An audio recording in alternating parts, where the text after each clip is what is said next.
रानी तोर नखरा है रे मोर जान, देखत ही तोला धड़के मोर डार।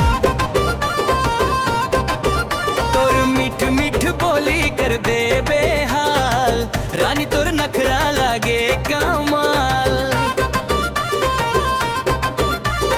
लाली लाली ओठ तोर कजरारी अखियां, देख के तोला भूल जाओ दुनिया।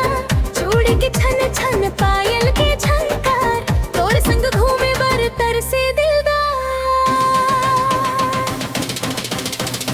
रानी तोर नखरा है रे मोर जान, देखत ही तोला धड़के मोर डान। रानी तोर नखरा लागे कमाल, तोर मीठे मीठे बोली कर दे है हाय हाय।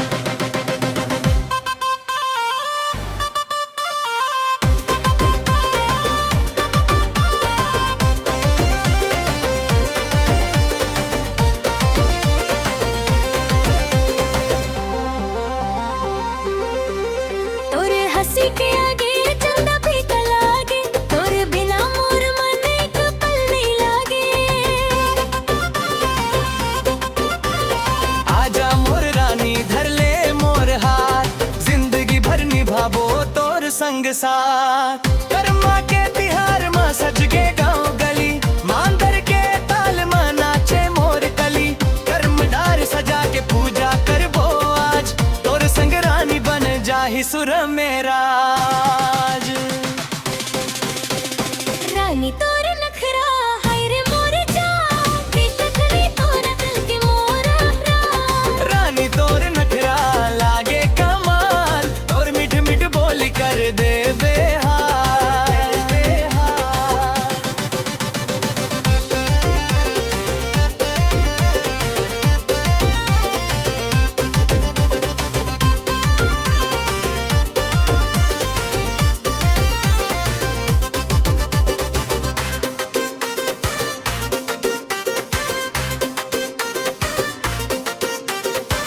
घुंघरू बाज छन छन मांदर बाज भूम, तोर संग नाचत नाचत भूल जाओ गम।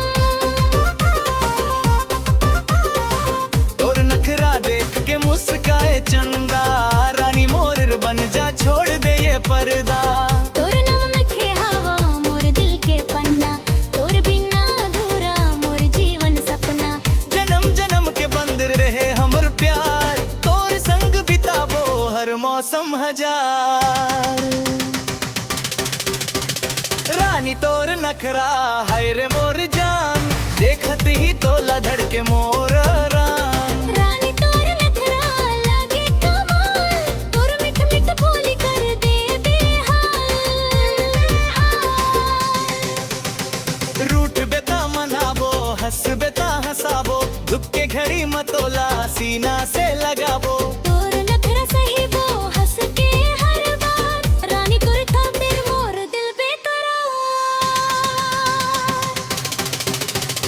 रानी तोर नखरा है रे मोर जान, तोर में बसे हवाई मोर सारा